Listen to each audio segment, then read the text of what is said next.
je me pose la question. Pourquoi dans certains pays, on attaque les étrangers pauvres dans la rue, pendant que, dans d'autres pays, on protège les étrangers riches dans les ministères? Et si c'était au fond la même histoire? Salut, c'est Tommy Lapoisse. Sur cette chaîne, on parle d'économie, de mémoire, d'identité, de politique, mais surtout des contradictions africaines que beaucoup préfèrent éviter. Et aujourd'hui, on touche à quelque chose de sensible. Quelque chose dont on parle entre amis, le soir, à voix basse, mais rarement à voix haute. On parle du vivre ensemble en Afrique et de ce qu'il cache vraiment. Commençons par ce qu'on connaît tous, l'Afrique du Sud. Des images qui reviennent par vagues depuis plus de 15 ans. Des magasins pillés à Johannesburg, des quartiers attaqués à Durban, des migrants nigérians, zimbabwéens, mozambicains, pris pour cible dans les townships. Le slogan est toujours le même. Ils volent nos emplois.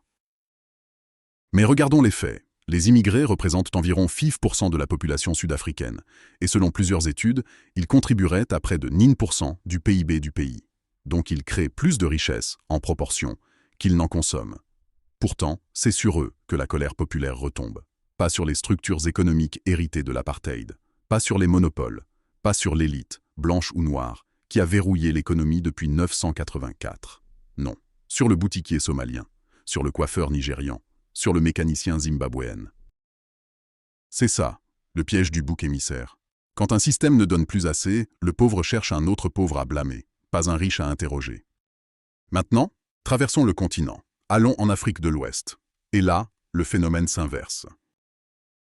Dans plusieurs pays ouest-africains, il existe depuis longtemps des diasporas économiques étrangères. Certaines sont là depuis plus de 100 ans. D'autres sont arrivées plus récemment. Elles viennent de différents continents. Et elles occupent souvent des secteurs entiers de l'économie. Une part importante du commerce de détail, une part importante du textile, une part importante du bâtiment, une part importante de l'hôtellerie ou de l'import-export. Ce sont des familles, des réseaux, des entreprises. Et soyons honnêtes, beaucoup ont travaillé dur, sur plusieurs générations, pour construire ce qu'elles ont. Ce n'est pas le débat. Le débat est ailleurs. Le débat, c'est ce qu'on appelle la circulation. Comment l'argent circule, comment les opportunités circulent, comment les contrats circulent, comment les recommandations bancaires circulent. Et là, on observe quelque chose qui dérange. Beaucoup de ces réseaux fonctionnent en circuit fermé. L'argent rentre dans le réseau. Il y reste. Il s'y reproduit. Il s'y transmet de génération en génération. Mais il sort rarement vers les acteurs économiques locaux qui ne font pas partie de la communauté. Alors une question apparaît, quand un secteur entier de l'économie d'un pays africain fonctionne en réseau communautaire fermé, et que ce secteur ne s'ouvre presque jamais aux entrepreneurs locaux qui n'y appartiennent pas par naissance, est-ce qu'on parle encore d'intégration ou de quelque chose d'autre? Et là, je veux dire quelque chose d'important. Je ne reproche à aucune communauté de garder ses traditions, ses mariages, ses cercles, sa solidarité interne. Chaque groupe humain a le droit de se transmettre. C'est même beau quand c'est respecté. Mais je pose la question du système plus large qui devrait permettre une vraie circulation. Et ce système, regardons-le de plus près. Dans certains pays africains, il y a une réalité quotidienne dont on parle peu. Un étranger qui épouse une fille de la région entre dans une famille. Il entre dans un réseau local. Il entre dans un système d'opportunités. Terre, contact, recommandations, héritage, commerce. L'intégration économique devient possible, naturelle, presque automatique. Le mariage, dans ce cas, devient une forme de passeport économique. Mais dans l'autre sens, un homme local qui voudrait entrer dans un réseau économique étranger fermé, souvent, il ne peut pas, parce que ce réseau ne se transmet pas vers l'extérieur. Il ne s'ouvre pas, il se garde. Il se reproduit dans son propre cercle, mariage après mariage, contrat après contrat, génération après génération. Alors je me pose la question, quand l'intégration ne circule que dans un sens, est-ce qu'on peut encore parler de vivre ensemble ou est-ce qu'on parle d'une porte qui s'ouvre toujours du même côté? Au fond, l'Afrique a peut-être inventé sans le vouloir une chose étrange, une société qui absorbe sans jamais être absorbée. Une éponge à sens unique.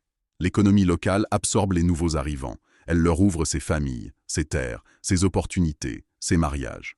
Mais l'économie des nouveaux arrivants ne s'ouvre presque jamais en retour. Elle reste fermée, solide, transmise, reproduite. Et au bout de 100 ans, les positions économiques sont devenues quasi héréditaires. Maintenant, attention, parce que c'est ici que beaucoup de discours dérapent. Et c'est ici que Tommy Lapoisse refuse de déraper. Le problème n'est pas la communauté étrangère qui protège son réseau, c'est son droit. Le problème n'est pas non plus l'individu local qui voudrait y entrer, c'est sa liberté. Le problème, c'est le système politique qui rend ça acceptable. Parce que dans n'importe quel pays sérieusement organisé, il existe des règles de transparence sur les marchés publics, des règles sur le salaire minimum, des règles fiscales équitables, des règles d'accès au crédit pour les entrepreneurs locaux, des règles sur la concentration économique dans un secteur. Quand ces règles sont appliquées, peu importe qui est dans le réseau, tout le monde joue le même match. Quand ces règles ne sont pas appliquées, certains réseaux deviennent intouchables. Et là, la vraie question apparaît. Qui décide que ces règles ne s'appliquent pas? Ce ne sont pas les commerçants étrangers, ce ne sont pas les boutiquiers, les industriels, les promoteurs immobiliers. Ce sont les élites politiques locales, africaines, des dirigeants qui ferment les yeux, des inspecteurs qui ne contrôlent pas, des ministres qui signent ce qu'il ne fallait pas signer, des autorités qui répriment durement les commerçants locaux lorsqu'ils protestent contre la concurrence déloyale. Et c'est là qu'on retrouve l'Afrique du Sud. En Afrique du Sud, certains politiciens utilisent la colère des pauvres contre les immigrés visibles. Dans certains pays d'Afrique de l'Ouest, certaines élites protègent au contraire les réseaux économiques étrangers contre les revendications populaires. Deux situations opposées, mais le résultat est étrangement le même. Les peuples africains restent divisés, pendant que d'autres structures de pouvoir continuent de prospérer. Alors je me pose la question, qu'essayons-nous réellement de protéger en Afrique? Une paix sociale réelle ou une paix apparente qui sert d'abord ceux qui ont déjà? Et qu'est-ce que nous sommes peut-être en train de détruire sans nous en rendre compte? Parce qu'au fond, le vrai vivre ensemble, ce n'est pas seulement vivre côte à côte. Ce n'est pas seulement partager une rue, un marché, un quartier, une école. Le vrai vivre ensemble, c'est quand les opportunités circulent dans les deux sens, les règles s'appliquent à tout le monde, le pouvoir économique n'est pas héréditaire par communauté et personne ne se sent étranger dans son propre pays. Quand ces conditions ne sont pas réunies, ce qu'on appelle vivre ensemble est peut-être autre chose.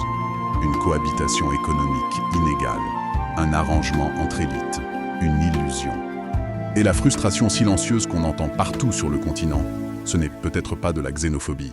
C'est peut-être quelque chose de plus précis. C'est le rejet d'un système qui s'appelle vivre ensemble, mais qui ne marche que dans un sens. Je me pose la question pour finir.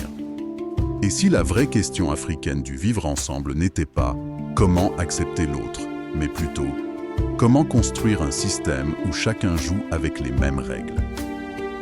Parce qu'au fond, là où les règles sont les mêmes pour tous, les communautés finissent toujours par cohabiter. Et là où les règles changent selon qui tu es, même le frère devient un étranger.